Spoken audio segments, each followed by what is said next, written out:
Assalamualaikum semuanya. Halo Sobat BBA. Selamat datang di BBA Bincang-Bincang Asik. Tempat kita ngobrol seru, santai, dan penuh inspirasi.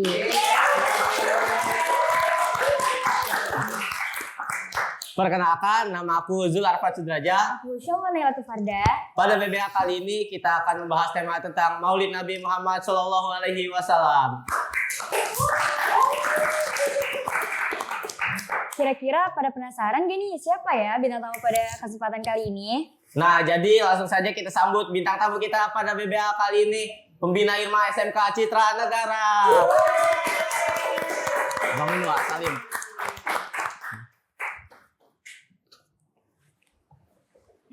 Mana duduknya nih? Sini apa sini? Sini kok, Pak. Nah, buat kalian nih pasti ada yang belum kenal sama bintang tamu kita pada kali ini. Kepada Bapak dipersilakan. Persilakan apa? Perkenalan. Oh, perkenalan. Baik. Assalamualaikum warahmatullahi wabarakatuh. Waalaikumsalam warahmatullahi wabarakatuh. Saya Fikri Zainurihal sebagai pembina Irma ya di SMK Cipta Negara. Pada kali ini menjadi bintang tamu di Bincang-Bincang Asik dengan tema Maulid Nabi. Oke. Oke, kita langsung pertanyaan aja kali ya. Nah, jadi Pak, karena nih kita kan sebentar lagi ingin memasuki bulan Maulid Nabi. Iya. Maulid Nabi itu apa dan sejarahnya Maulid itu bagaimana sih Pak? Oke, Maulid itu kan dari kata walada ya lahir. Jadi sebetulnya ini adalah tentang peringatan di mana dilahirkannya Nabi besar Muhammad SAW dan yang sering kita peringati. Kemudian di sini titiknya adalah bahwa kita mengingat akan dilahirkannya seorang yang mulia, seorang yang diistimewakan oleh Allah Subhanahu wa taala. Oke, seperti itu ya Pak sejarah dan apa itu Maulid Nabi. Ya. Oke, kalau misalnya kita udah tahu nih peringatan Maulid Nabi itu apa, jadi setelah kita memperingati Maulid Nabi itu amalan apa saja sih Pak yang dilakukan saat Maulid Nabi? Sebetulnya kalau berbicara Maulid ya tentu harus berdasar ya, harus katakanlah secara gamblang harus berdalil. Sebetulnya tidak ada dalil yang mewajibkan atau mengharuskan kita untuk memperingati Maulid. Hanya saja di sini adalah bagaimana kita sebagai umatnya Nabi Muhammad yang kita mencintai beliau, kemudian kita mengagungkan beliau, kita nggak memperingatinya gitu. Kita misalnya punya doi gitu, apa namanya yang kita suka gitu misalnya di kelas ada seseorang yang kita suka, mungkin Salwa suka sama cewek, Salah, cowok. Salwa suka sama cowok atau Jul suka sama Perempuan. cewek, ya perempuan. Iya, Cewek sama perempuan beda. Perempuan Pak, beda. Oh, perempuan beda. Nah, ketika kita suka dengan seseorang itu mungkin ada kita cari tanggal lahirnya berapa, kesukaannya apa, ada nggak? Iya. Iya, terus begitu dia ulang tahun, ya datengin kita rumahnya. Stresin, ya dikasih kejutan, gitu, disetresin ya namanya, dikasih kejutan. Surprise Pak. Oh, surprise. Surprise. Oh iya, disupresin, dikasih kejutan gitu.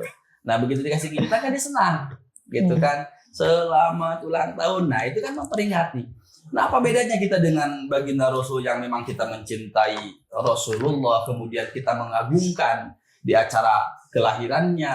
Nah, banyak yang kita lakukan kan di situ. Misalnya kita bacakan sirah Nabi, bacakan maulid, bacakan sholawat, mengagungkan Allah, mengagungkan Nabi, kan itu hal-hal yang baik gitu. Nah, mungkin amalannya seperti itulah.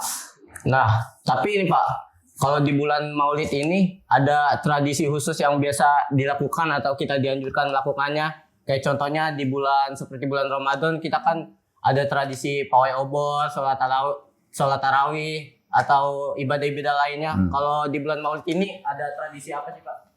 Kalau tradisi kembali lagi ke tiap kita tempat tinggal ya.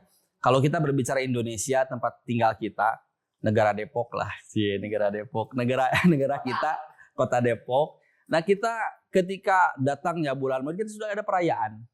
Kita ngadain panggung misalnya, kemudian ada haflah perayaan, kemudian di situ diisi dengan membacakan Maulid Nabi, kemudian membacakan kisah-kisah perjuangan para nabi. Nah kan itu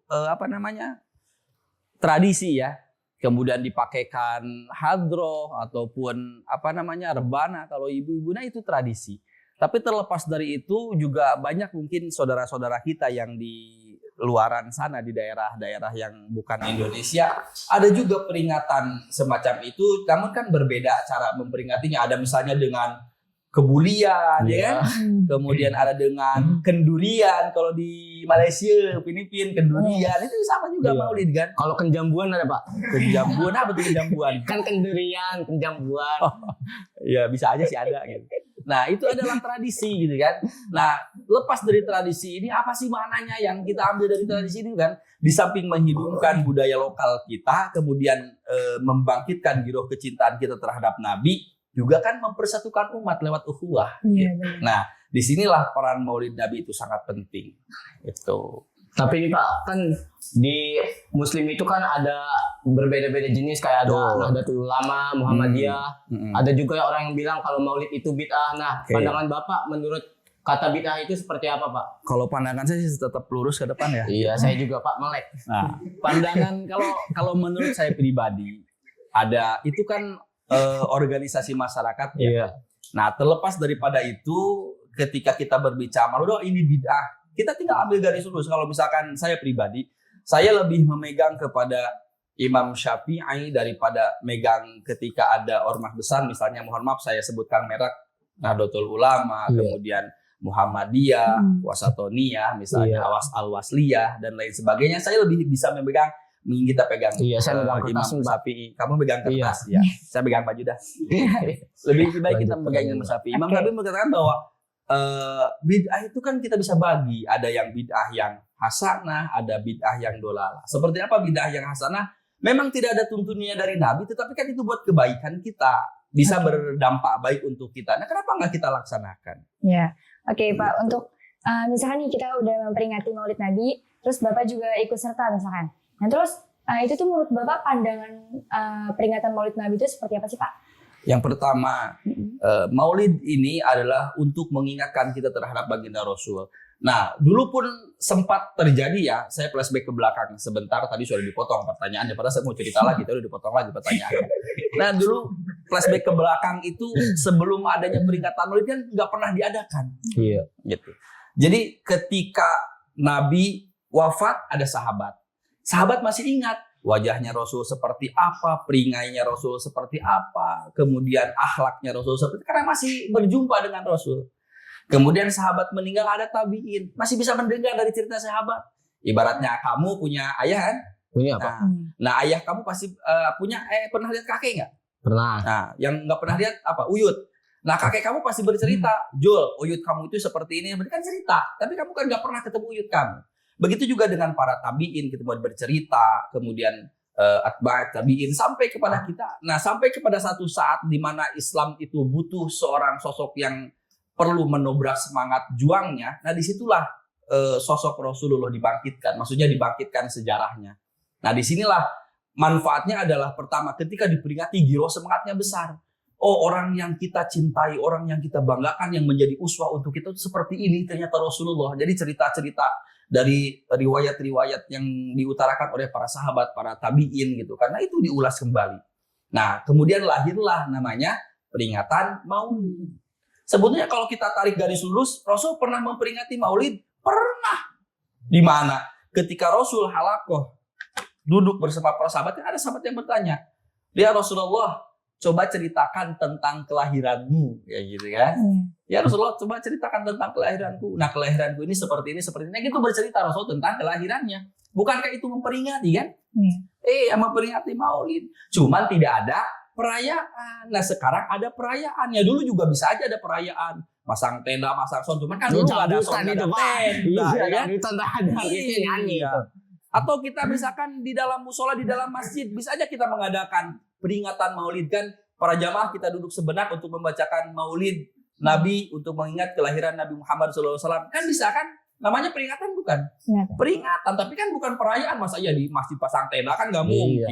Gitu. Gak mungkin ada itulah. orang nyawer juga Pak. Iya, dan disitulah namanya memperingati kelahiran Nabi besar Muhammad SAW. Nah, dampaknya untuk kita adalah bangkitnya kembali semangat kecintaan kita kepada Rasulullah, sehingga ketika Islam digoncang dengan berbagai isu, Islam digoncang dengan berbagai musuh. Kalau zaman dulu itu ketika masih ada peperangan, Islam bisa bangkit karena giro semangatnya, giro jihadnya ada dari pembacaan maulid tersebut. Gitu. Kalau tujuan dari peringatan pelaksanaan maulid tersebut itu apa Pak? Tujuannya untuk membangkitkan semangat kita untuk mencintai Nabi, sehingga ketika para sahabat diceritakan tentang Nabi, dia tambah cinta lagi kepada Nabi, tambah cinta lagi kepada Allah, bisa melaksanakan keislamannya dengan baik. Begitu juga dengan kita, ketika kita diceritakan tentang Nabi, diceritakan tentang kisah-kisah sejarah Nabi, kita bertambah semangat kan untuk melaksanakan kegiatan maulid, untuk semangat terhadap cinta kepada Nabi, kemudian melaksanakan perintah Nabi. Nah, itu untuk semangat ibadah kita gitu. Jadi ya sah-sah aja kan, bid'ah juga. Karena apa? Ada dampaknya. Lah baju ini dulu juga nggak ada. Gitu aja repot. Oke, untuk manfaatnya yang bisa diambil nih Pak dari peringatan Maulid Nabi, khususnya bagi seluruh umat Muslim gitu, manfaat peringatan Maulid Nabi itu apa Pak? Manfaat untuk seluruh umat beragama, yang pertama bisa menyatukan kembali visi misi kita sebagai orang Islam, sehingga tidak mudah dipecah belahkan. Sekarang sudah berbagai merek kan, ada Islam inilah, Islam itulah, Islam ini, sehingga masing-masing menonjolkan dengan karakteristiknya masing-masing. Tapi kalau misalkan kita berpedoman bahwa yang namanya umat Islam bertuhankan Allah, bernabikan Muhammad, kenapa kita tidak bersatu aja? Iya, berarti Gitu. kalau udah dipisahkan itu bisa bersatu lagi ya Pak? Kalau sudah dipisahkan bisa bersatu kecuali talak 3.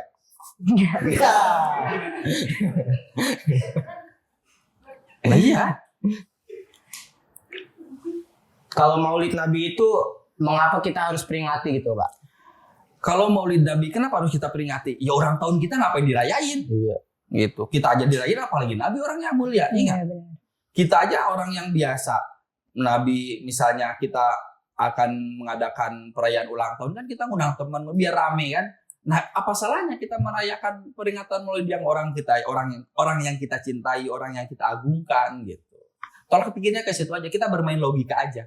Apalagi kalau misalkan kita ambil ayat Al-Qur'an, innallaha wa malaikatahu yusholluna 'alan nabi ya ayyuhalladzina amanu shollu 'alaihi wa sallimu taslima. Allah aja bersolawat kepada para nabi, lagi sebagai orang yang beriman kan. Iya. Kemudian maka Muhammadun aba ahadim min rijalikum walakin Rasulullah wa khataman nabiyyin. Muhammad itu bukan bapak dari seseorang, tetapi wa khataman nabiyyin, nabi terakhir yang diutus untuk kita, untuk seluruh alam. Jadi Allah itu nggak bikin nabi lagi, nggak ngutus nabi lagi kecuali Nabi Muhammad. Nah, itu yang kita peringati adalah orang yang dimuliakan oleh Allah. Gitu.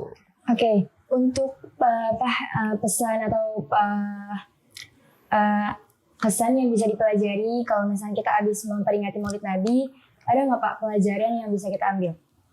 Banyak sekali. Yang pertama poinnya, ketika kita melaksanakan peringatan, jangan memperingati setiap tahun kita peringati tapi tidak ada dampaknya untuk kita. Yang pertama yang perlu kita garis bawahi ada bagi kita yang remaja ya, kayak saya remaja gitu. Saya Masih muda. lebih muda saya. Iya. Kamu lebih muda ya? Iya, Bapak udah punya anak. Dikit lah saya. Dikit. Nah, bagi kita yang generasi muda, yang pertama adalah meneladani akhlak Rasulullah Shallallahu Alaihi Wasallam.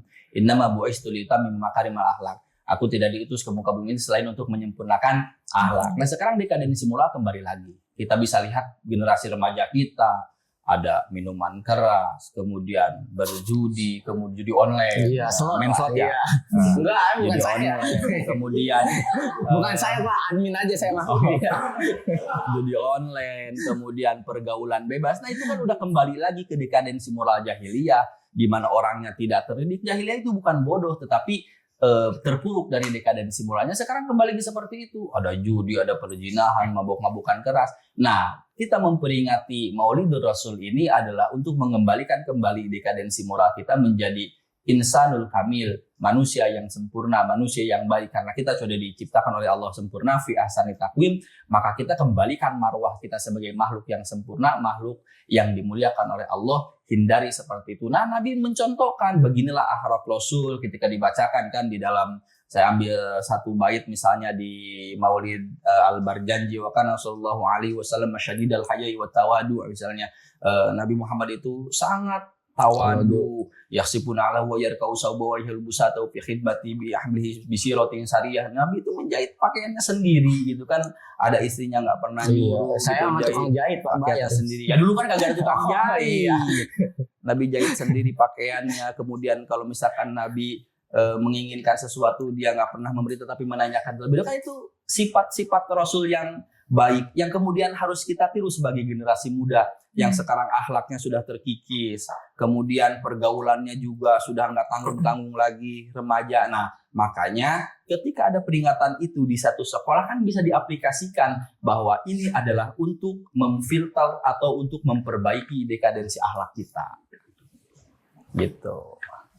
Oke Pak, untuk pesan dari Bapak Fikri sendiri untuk generasi selanjutnya itu seperti apa sih Pak? Untuk generasi yang akan datang, jangan sekali-kali melupakan sejarah jas merah. Gitu. Jangan melupakan sejarah, apalagi sejarah tentang Islam ya, tentang kelahiran Nabi. Karena banyak oknum-oknum yang sekarang memelintir lah atau menggeser tentang sejarah Rasul sehingga yang aslinya itu seperti ini kemudian digeser. Nah, disinilah peran kita sebagai generasi Islam. Yang pertama adalah harus berpikir kritis. Jadi kita jangan menerima mentah-mentah langsung kita telan, tapi ditelaah dulu informasi yang Dikunyah didapatkan, dulu ya, Pak. kemudian dikunyah dulu betul. Apalagi kalau makan kerupuk kan nggak mungkin kita telan Kalau serat minum dulu dikit. Iya. Kita ditelaah dulu, kemudian difilter dulu apa informasi yang dapat oleh kita, kemudian baru kita saring, baru kita masukkan, baru kita terima informasi itu. Jadi Begitu juga, begitu juga dengan sejarah, ngomong sejarah. Begitu juga dengan sejarah Nabi. Gitu. Kalau misalkan ada pemelintir saja kita proteksi dulu, kita filter dulu. Nah, di momentum Maulid ini untuk para generasi yang akan datang, untuk generasi muda macam teteh-teteh dan ayah ini, kita lebih selektif lagi untuk menerima sejarah yang ada. Kemudian membaca kembali kitab-kitab sejarah yang terdahulu. Ada Al-Barjanji, ada Ad-Dibai, ada Simtud Duror. Nah itu kita baca, kita review bagaimana sih Rasul itu, apa sih akhlak Rasul itu, bagaimana sih perangai Rasul itu, bagaimana kehidupan Rasul itu. Kemudian kita bisa aplikasikan di dalam kehidupan kita, sehingga kita menjadi muslim yang paripurna, kita menjalankan perintah Allah, kita ikut terhadap Rasulullah, sehingga kita benar-benar menjadi muslim yang taat. Gitu. Oke, terima kasih Bapak sudah menjelaskan tentang Maulid Nabi, sudah mau bergabung bersama kami meluangkan waktunya. Oke, untuk sahabat di rumah yang suka nonton konten-konten kita, tungguin selanjutnya ya dari bincang-bincang asik. Sekian dari kami, kurang lebihnya mohon maaf. Wassalamualaikum warahmatullahi wabarakatuh. Bye-bye.